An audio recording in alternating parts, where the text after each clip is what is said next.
Magandang umaga sa inyo. Ang lapit nyo pala pag nandito. Masarap dito, magkakalapit. Yung iba dito na kayo maupo pag puno na.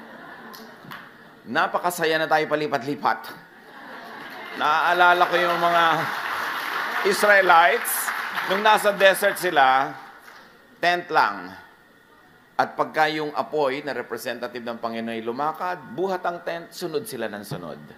We have the heritage of a pilgrim people. At nagka-corrupt ang religion sa Israel nung nanahimik na sila sa templo sa Jerusalem. Doon nagkaroon ng corruption ng priesthood.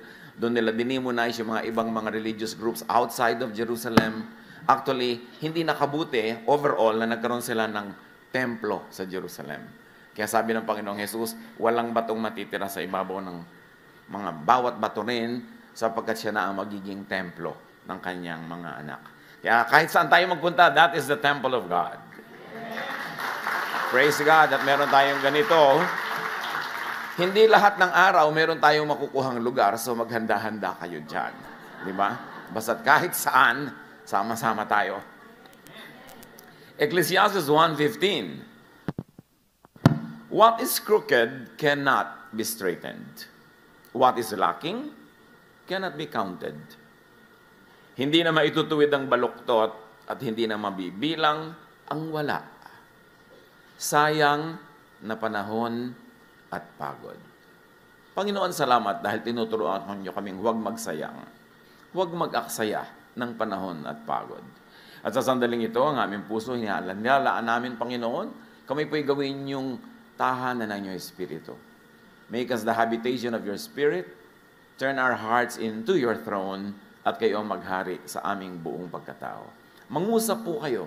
Mga salita niyo ang magpaliwanag, magpalaya, at magpaganda ng buhay namin. Kayo ang aming inaasahang mga mangangaral. We hear only your voice, Father. Speak to your servant, but be the speaker. We seek you in the name of your Son, Jesus. Mga sayang na panahon at pagod. Ano bang mga sayang? Kahit balik-balikan natin ang Ecclesiastes, hindi mauubusan ng bagong katuruan. Kasi hindi nagbabago yung teksto, pero ang isip natin ang nagbabago. Nagmamature tayo, naiiba ang ating mga lenses, kaya marami tayong nakikita na hindi natin nakikita nung una. Kaya magandang balik-balikan, kahit yun at yun, yung text. Ecclesiastes 1:1-2. These are the words from the teacher, a son of David and king of Jerusalem. Everything is so meaningless. The teacher says that it is all a waste of time. Sayang na panahon. Do people really gain anything from all the hard work that they do in this life? Sayang na pagpapagod. Maiksi ang buhay. Dapat walang sinasayang na oras at pagod. Ito ang mga katuruan ng mga ngaral, ang anak ni David na hari ng Israel. Napakawalang kabuluhan. Napakawalang kabuluhan. Lahat ay walang kabuluhan, sabi ng mga ngaral. Of course, hindi naman literal na lahat walang kabuluhan. It's poetic language, so exaggerated. Ang ibig sabihin lang, napakaraming walang kabuluhan na binibigyan natin ng sobrang pansin. At dahil daw doon, you must not mistake activity for achievement. Hindi ko mo busy ka, may nangyayari na. Hindi ko mo napapagod ka, sulit na. Kailangan matalino. Huwag magsayang ng panahon at pagod sa mga walang kabuluhan. At ngayon, sa ating pagbubulay-bulay mga kapatid ng salita ni Solomon, the wisest man ever, aside from Jesus, of course, dapat natin ngayong bigyan agad ng personal application. Pag meron tayong mga dinadaanan na verses, ang inyo agad isipin, anong kahulugan nito sa buhay ko? Kayo ang magbigay ng kahulugan kasi kanya-kanya tayong kuha ng aral. Sabi niya sa Ecclesiastes 1:4, people live and people die, but the earth continues forever. Patuloy ang pagpapalit-palit ng mga lahi, ngunit hindi nagbabago ang daigdig. In other words, we do not own the land owns us. Kaya pag sasabihin itong aking mga ari-arian, no, ililibing ka dyan, yung alikabok mo mababalik na maging fertilizer ng mga puno ng papaya. So, we do not own the land. So, anong pag-aaksaya doon? Huwag magsayang ng panahon at pagod sa pagmamayari,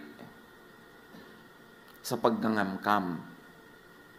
Huwag mag-aaksaya ng mga relasyon, pagmamahalan, pag-iibigan ng mga magkakapatid, magkakamag-anak, magkakaibigan dahil sa lupa.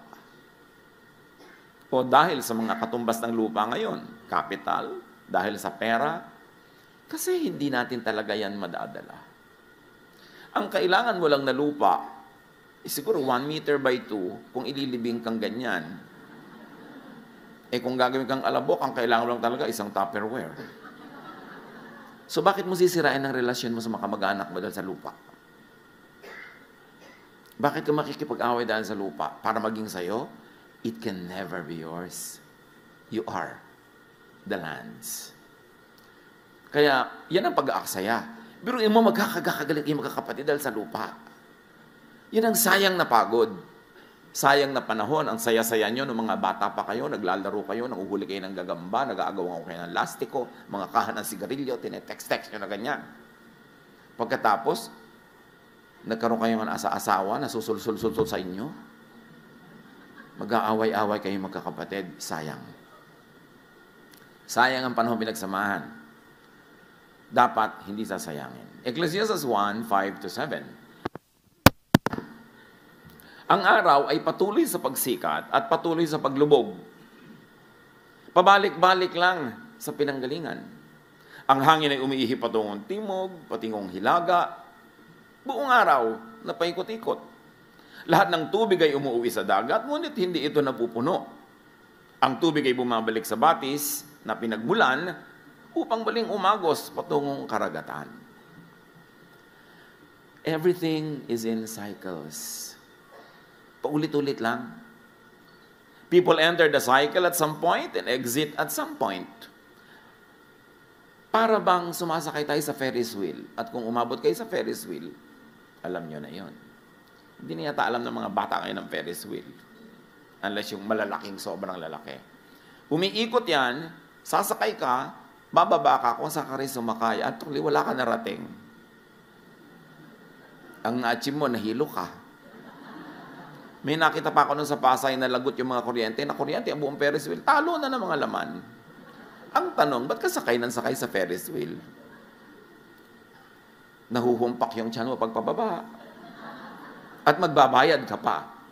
Alam niyo ba maraming tao ang buhay nila parang sumasakay sa Ferris wheel? Ikot ng ikot, wala naman nararating. Nag ng nag, wala naman na-achieve. Yun at yun din. Kaya sayang. Pero kung sasakay ka rin lang, make the most of your segment. Hindi lahat ng sumasakay sa Ferris wheel bumababa where they come from. Yung iba bumababa na dito sa gitna, nahuhulog na sila. Like you don't always complete 60, 70, 80 years of life. Merong 10 lang, bababa na, may 15. So kung ano man ang na-assign sa'yo na haba, sulitin mo yun. Ibig sabihin, huwag ka magsasayang ng pagod at oras sa mga walang katuturang bagay. Sayang yung segment mo. Sayang yung ride. So every segment should count. Huwag magsayang ng panahon at paikot-ikot lamang na walang nararating. Sa buhay natin kumisang, ganun din tayo eh. Paikot-ikot, papalit-palit, pero yun at yun din lang. Kayo na mag-interpret kung ano yun sa inyong mga buhay. Kasi kanya-kanya yan ang kahulugan sa ating mga buhay. Ecclesiastes 1:8, words cannot fully explain things. But people continue speaking.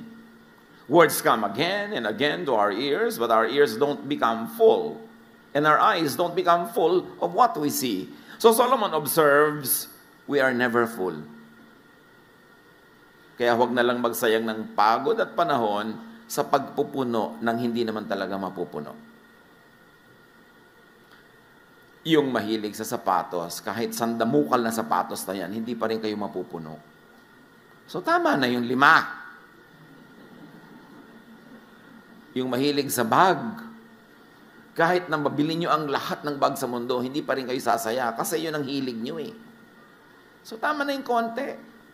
Mami, bakit wala na po ito kayong maulam kundi malabdaw na miswa? Bumili ako ng Birken, anak. So, mga 5 taon tayo magmimiswa. Kung minsan you sacrifice so much for something, that's not really worth it. Bakit sinasabi ni Solomon? Kasi bulag tayo sa mga bagay na gusto natin. Kung anong hilig mo, bulag ka dyan. Kaya dapat tapunan ng liwanag ng wisdom ni Solomon, sabing, sayang ang lahat ng ginagawa mo. Sayang ang binibili mo. Lalo pa nga, kung malaki ang ibinabayad mo dyan. In terms of money, in terms of human relations, in terms of emotion, sayang. Because we are never really full anyway, so makontento ka ng hindi full. Yung mga naghahanap ng pag-ibig, to fill them, to complete them, wala nun. Hanggang tumanda ka na lang at gumagapag patungong libingan, naghahanap ka pa rin ng ko-complete sa'yo. So kung ano ka na yan, magsaya ka na. Huwag mo nang hanapin pa lahat ng kulang, enjoyin mo na yan kahit kulang. Para hindi masayang ang oras mo kahahanap. Kako-collect. Ecclesiastes 1:9-10. Ang naganap nun, ay nangyayari rin ngayon. Ang mga nagawa nun ay magagawa rin ngayon. Walang bagong pangyayari sa mundong ito. Ang sabi ng iba, halika kayo, ito'y bago. Ngunit naganap na yan nung di pa tayo tao. Ang naiiba-iba lang yung physical aspect of things. Yung method, yung tools, but the essence is the same. Kahit anong makinarya pa ang sabihin mong bagong imbento, walang nangyaring bago. Ang totoo, ganun lang yun. Ang tao naghahanap ng ginhawa, noon hanggang ngayon. So ano man yun, kaya automatic, kaya ano, ginhawa yun, pareho lang ang paghahanap. So hindi na tayo talaga giginhawa. Dahil nung araw, kung may TV set ka, ang yaman mo na. Tatayo ka, magpapalit-palit ka ng channel. Pero ngayon, parang napakalaking hirap na yan. Kailangan naka-remote. At alam mo kung sino ang tunay na Panginoon sa isang bahay, hawak niya ang remote. So, lumigaya ba tayo talaga? Kahit ganon, mas pinag-aawayan ngayon kung sino ang hawak ng remote. So, hindi rin nagbabago. Gusto lang natin guminhawa. Pero, makontento ka na kung hindi ka rin kompleto maginhawa. Kasi hindi ka talaga kompletong giginhawa. Dahil sabi ni Solomon, we are never full. Dati, Daddy, mag-abroad ka naman, mga 5 taon lang para makabayad tayo ng utang, makaganito, gano'n. Mamaya, 5 taon, Daddy, mga 50 years pa. Dahil hindi na matatapos ang gastos. Habang lumalaki ang kita, lalaki ang gastos, dumadami ang humihingi. Hindi rin kompleto yan kahit kailan. Hindi ka rin luluwag. Kaya yung mga nagsasabing bigyan natin ng nanay pag maluwag tayo, nako, palayok na lang maibibigay nyo para sa kanyang abo. Kasi hindi na kayo luluwag. Dapat isama na sa budget si nanay kahit masikip. Kahit kulang, hindi darating yung fantasy na maluwag kayo to be able to give. Because we are never full. So ang naganap daw yung nangyari na. Paulit-ulit lang. So do not reinvent the wheel. Just enjoy the ride.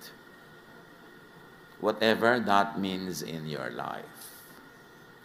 Ecclesiastes 1:11, hindi na maaalala ang mga nauna at ang mga nangyayari ngayon ay malilimutan din sa hinaharap. Marami mga tao, pilit sila nagtatayo ng legacy. Legacy. Walang legacy. Yung mga pharaoh nga na nagtayo ng mga pyramid after 5,000 years, natatandaan pa ba natin sila? Generic na lang, lahat pharaoh. Tapos. Konting-konti yung natatandaan, katulad ni Jose Rizal. At dahil lang nasa batas natin na pag-aralan ng Rizal course. So huwag ka na magpagod para matandaan. Sabi, alam mo, malilimot din ako. Talaga malilimutan ka. Bakit natatandaan ba ang lola mo? Ika-5th generation? Wala din naman, di ba? So huwag ka na magpagod na matandaan. Enjoyin mo na lang ang buhay mo. Yung kahit minsan, tinamaan ka ng araw, nakakita ka ng bituin ng araw, at pag tinawag ka ng Diyos, present. Pag nag-roll call, tapos, move on. Kasi hindi na babalik ang buhay na ito. So, dapat huwag mong sayangin sa mga kung ano-anong di mo naman kailangan. So, huwag na kayo mag-legacy dyan. Gumawa na lang kayo ng tama. Minimize pain, maximize pleasure, do the most good. At sumakabilang buhay ka, pag tinawag ka na, para doon ka naman. Every generational batch grapples with life as if it were new and unknown. And it begins as new for every batch. Kaya kahit anong payo bigay mo sa mga bata, ayaw makinig. Di ba? Kasi uulitin nila yung mga pagkakamaling nagawa mo noon. Uulitin nila ang lahat kasi bawat isa may kanya-kanyang cycle ng buhay. Hindi mo pwedeng i-accept yung next generation sa lahat ng naging mali mo. Dahil ano na magiging buhay nila? Perfect. Kasi wala, ba't ang mga bata hindi nakikinig? Meron talagang dapat pakinggan, pero dapat din nating tanggapin na built-in siguro yun para madiscover nila ang buhay for themselves, for them to learn from their own mistakes, like what we did, because we cannot exempt them from all the mistakes we made, because we should not exempt them from all the aspects of life. Kaya huwag tayong mabigo, magturo tayo na magturo, and pray that they will listen, at mga bata, makinig hanggang kaya nyo, pero huwag na nating sakta natin makalooban pag hindi tayo laging pinapakinggan. Kasi didiskubrihin nila ang buhay on their own. That's part of living. Ecclesiastes 1:12-15, patuloy ni Solomon, ako, ang mangangaral, ay naging hari ng Israel. Siniyasat ko at pinag-aralang mabuti ang lahat ng bagay sa mundong ito. At nakita kong ang tao'y itinalaga ng Diyos sa matinding paghihirap. Nakita ko ang lahat ng gawa ng tao sa mundong ito ay walang kabuluhan. Ito'y tulad lang ng paghabol sa hangin. Hindi na maitutuwid ang baluktot at hindi na maibibilang ang wala. So to be happy in life, to be happier in life, to not waste time and energy, huwag niyong bilangin ng wala. Yung wala, di wala. Adjust. Lahat naman tayo, di ba, may mga mahal sa buhay na nauunang sumasa kabilang buhay. Adjust. Kasi kung gusto ng Diyos na sabay-sabay yung kunin, hindi naman mahirap gawin yun. Natira ka pa kasi hindi mo pa time. So, live your life. Huwag kang mabuhay sa guni-guni, sa ala-ala nung wala. Ang kailangan, ang bilangin mo yung nandyan. Para hindi dumami ang iyong mga lungkot. Sabi ko nun, hindi na maitutuwid ang baluktot. Ibig sabihin, what is crooked cannot be straightened out. So baka naman pagod na kayo ng katutuwid sa isang taong talagang baluktot. Mamaluktot na rin kayo para makasabay niya pamisa-misan. Hindi nyo maituwid siya, kaya nyo naman sigurong mamaluktot, mag-adjust sa kanya, para lang mag-enjoy kayo sa buhay. Maraming magulang nagtatakwil pa ng anak na hindi niya maituwid ayon sa direksyon na gusto niya. Maraming mga naghihiwalay dahil hindi nila mapasunod sa gusto nila. Bakit din na lang natin tanggapin ang isa't isa, mahalin ang isa't isa, maximize the enjoyment that we have together, and in areas where you really cannot agree, well, create your own circles outside of that circle of that person, and then let other parts of your other circles intersect. Hindi naman talaga pwedeng mag-agree ka with one person completely, kahit asawa mo, kahit magulang mo, kahit anak mo. Ba't din na lang natin tanggapin? Ganun talaga, iba-iba. Lalo kung ang gusto nyong palitan sa tao, genetic, nakatakda na, hindi pa siya ipinaglilihi, yun na siya, mapapagod lang kayo. So sabi niya, hindi na maitutuwid ang baluktot. Huwag ka na magpagod. At hindi na mabibilang ang wala. Because we who have found it, who have found spirituality, always like to convert everybody to our point of view. And sometimes to our very narrow and limited points of view. Kaya tuloy nagiging mahirap tayong kasama, mahirap tayong pakisamahan, lalo pag kumikitid ang ating utak dahil sa mga theology. Kailangan lawakan mo ang iyong utak. Kahit saan ka pumukol, tatama ka sa Diyos kasi punong-puno ng Diyos ang buong creation. Hindi ka magmimintis. Pag hinahanap mo ang Diyos, makikita mo siya. Kahit sa iba-ibang kulay, iba-ibang paraan. Kasi punong-puno ng Diyos ang buong sangnilikha. So many things are not worth doing. And according to Solomon, the wise will not waste precious time on things that are not worth doing or that cannot be done anyway. Huwag na kayong magpagod na ituwid ang baluktot. Maximize na lang yung inyong love, yung inyong enjoyment sa buhay. And like change the unchangeable, that is an undoable quest. Like change people. Lagi nilang, Lord, i-change mo po ang husband ko. Lord, i-change mo po ang anak ko. Ano, buong universe papalitan ng Diyos para mag-suit sa taste mo? Ba't di mo nalang sabihin at nasubukan mo ang Lord, i-change nyo nga po ako. Ma-appreciate ko yung nanay ko. I-change nyo nga po ako. O kaya, let's work on this together, Lord. Mas madali namang ako ang ilapit ko sa inyo na baguhin nyo kaysa ilapit ko ang buong barangay na baguhin nyo sila para masyahan ako sa kanila. Di ba, sayang ang pagod mo nun. Mapufrustrate ka. Ang dami ko natatanggap na prayer request, Pastor, ipag-pray nyo naman na mag-change ang asawa ko. Hindi po ako magician. At ang Diyos hindi rin nagmamagic. Ang mahalaga, as is where is, mahalin nyo, and continue to do what you can para maging mas positive ang inyong samahan. At kung maaari, at sa palagay nyo talaga, tama na mag-change, edi give all the reasons para mag-change. Pero kung hindi pa rin nag-change, huwag nyong ituwid ang baluktot. Mamamatay lang kayong bigo.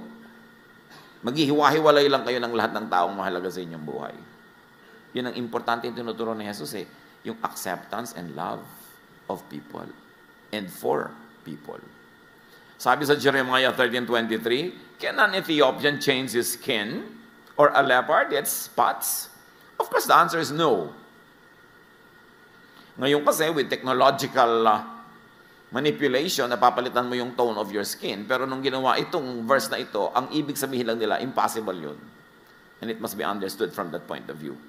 Huwag kang mga tuwira na, ngayon pwede na. Hindi yun ang ibig sabihin ng writer. Ang ibig sabihin ng writer, what cannot be changed?